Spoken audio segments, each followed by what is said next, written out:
धन धन सतगुरु तेरा ही आसरा, धन धन सतगुरु तेरा ही आसरा। ईश्वर शुभ करता है। बाजार में जिस भी अच्छी नई व सुंदर वस्तु को मनुष्य देखता है, उसे उसी क्षण से पाने का प्रयास करने लगता है। यह तो आवश्यक नहीं कि मनुष्य उस वस्तु को प्राप्त कर ही ले। ईश्वर मनुष्य को जीवन में वही सब कुछ देता है जो उसके लिए उचित होता है। वह अपनी संतान हम मनुष्यों को सदा ही हित चाहता है, इसलिए जो हमारे लिए हितकर होता है वह बिना कहे प्रसन्न होकर समय अनुसार हम मनुष्य को दे देता है। मनुष्य को उसका मन चाहा सब कुछ सदा ही प्राप्त हो जाए, यह भी आवश्यक नहीं होता।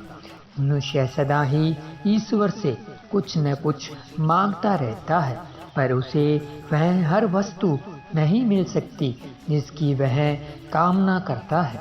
इस संसार में हम भौतिक माता पिता अपने बच्चों के लिए सब प्रकार के साधन जुटाते रहते हैं, परंतु वह उन्हें नहीं दिलवाते जो हमारे हिसाब से उनकी नाजायज मांग होती है।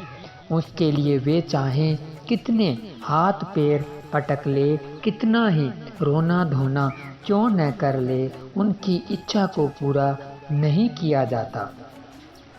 इस विषय में संबंधित एक बोध कथा कुछ समय पहले पढ़ी थी, आप भी इस पर विचार कीजिए। ईश्वर का रूप है पिता। कहते हैं एक बार स्वर्ग से घोषणा हुई, भगवान सेब बांटने आ रहे हैं, आप सब लोग तैयार हो जाइए। सभी लोग भगवान से प्रसाद लेने के लिए तैयार होकर लाइन लगाकर खड़े हो गए। एक छोटी बच्ची बहुत उत्सुक थी, क्योंकि वह पहली बार भगवान को देखने जा रही थी। एक बड़े और सुंदर सेब के साथ साथ भगवान के दर्शन की कल्पना से ही वह खुश हो रही थी। अंत में प्रतीक्षा समाप्त हुई। बहुत लंबी कतार में जब उसका नंबर आया तो भगवान ने उसे एक बड़ा और लाल रंग का सेब दिया, लेकिन जैसे ही वह सेब पकड़कर लाइन से बाहर निकली, उसका सेब हाथ से छोड़कर कीचड़ में गिर गया। बच्ची उदास हो गई कि भगवान का दिया हुआ प्रसाद व्यर्थ हो गया। अब उसे दोबारा से लाइन में लगना पड़ेगा। दूसरी लाइन पहले से भी लंबी थी, लेकिन कोई और रास्ता भी तो नहीं था। सब लोग ईमानदारी से अपनी अपनी बारी से सेब लेकर जा रहे थे। अब वह बच्ची फिर से लाइन में लगी और अपनी बारी की प्रतीक्षा करने लगी। आधी कतार को सेब मिलने के बाद सेब खत्म होने लगे। अब तो वह बच्ची बहुत ही निराश हो गई।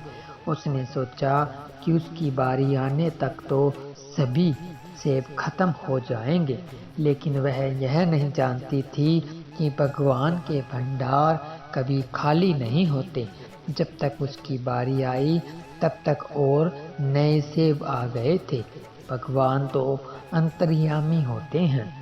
बच्ची के मन की बात जान गए। उन्होंने इस बच्ची को सेब देकर कहा, पिछली बार वाला सेब एक तरफ से सड़ चुका था, तुम्हारे लिए सही नहीं था, इसलिए मैंने उसे तुम्हारे हाथों गिरवा दिया था। दूसरी तरफ लंबी कतार में तुम्हें इसलिए लगाया क्योंकि नए सेब भी पेड़ों पर थे, उनके आने में समय बाकी था, इसलिए तुम्हें अधिक प्रतीक्षा करनी पड़ी। ये सेब अधिक लाल, सुंदर और तुम्हारे लिए उपयुक्त है। भगवान की यह बात सुनकर बच्ची बहुत ही संतुष्ट हो गई। वह अपने हिस्से का सेब लेकर वहां से चली गई।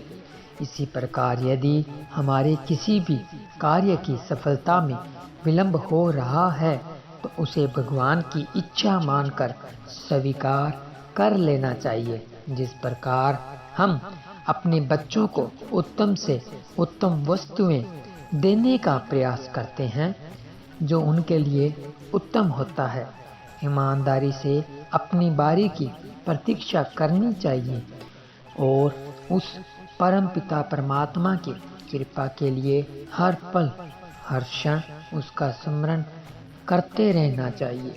वह मालिक परम न्यायकारी है। वह सबके साथ सामान्यता का व्यवहार करता है। हमारे द्वारा किए गए शुभाशुभ कर्मों के अनुसार वह यथासमय हम जीवों को उनका फल देता रहता है। उस पर अविश्वास नहीं करना चाहिए, बल्कि अपने कर्मों की सुचिता की ओर ध्यान देना चाहिए।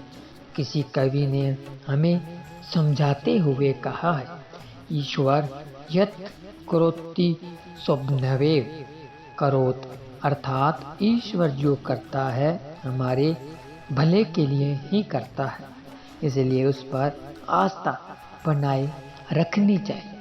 धन धन सतगुरु तेरा ही आसरा। प्यारे सतगुरु जी की प्यारी साध संगत जी, आप जी ने वीडियो के माध्यम से एक ऐसी कथा सुनी जिसमें यह बताया गया है कि ईश्वर जो हमारे लिए करता है वह अच्छा ही करता है। जो ईश्वर करते हैं उसमें कुछ समय देरी जरूर लग सकती है, लेकिन अगर हम ईश्वर के प्रति आस्था रखते हैं, अगर हमारा ईश्वर के प्रति विश्वास दृढ़ यकीन है, तो ये हो नहीं सकता कि हमारी जो इच्छाएं हैं, जो जायज़ इच्छाएं हैं, वो पूरी ना हो। क्योंकि ईश्वर को याद भी नहीं करते, जो उनको भला बुरा कहते रहते हैं, उनके लिए भी तो दुआ करते रहते हैं। और अगर हम ईश्वर को याद करते हैं और हमारा विश्वास ईश्वर के प्रति, सतगुरु के प्रति पूरा दृढ़ है, तो वो हमारे लिए कैसे बुरा सोच सकते हैं। वो हमारे लिए हमेशा अच्छा ही सोच सकते हैं और हमेशा अच्छा ही करेंगे। अगर कुछ समय लग रहा है तो उसमें आप निराश मत हो। हमें हमारी सोच से ज़्यादा मिलने वाला है, तभी उसमें समय लग रहा है। हमने देखा होगा कि हमारे कोई भी कार्य बीच में नहीं अटकते हैं, हर कार्य संपन्न हो जाते हैं, तो वह ईश्वर की ही देन है। इसलिए कभी भी चिंता में नहीं पड़ना चाहिए। बस ईश्वर को हमेशा याद रखते रहिए, याद करते रहिए, ताकि उनका प्यार हमसे कभी छूटे ना, वह हमसे कभी दूर ना हो। तो प्यारे सतगुरु की प्यारी साध संगत जी, आपसे को यह वीडियो कैसा लगा कमेंट कर ज़रूर बताएं। और अगर अभी तक आपने अनमोल वचन चैनल को सब्सक्राइब नहीं किया है तो चैनल को सब्सक्राइब ज़रूर कर लीजिए और जुड़े रहें इसी तरह अनमोल वचन के साथ, क्योंकि हम आपको दिखाते हैं अच्छा और सच्चा। मिलते हैं जल्द ही एक नई वीडियो के साथ, तब तक के लिए धन्यवाद। धन धन सतगुरु तेरा ही आसरा, धन धन सतगुरु तेरा ही आसरा।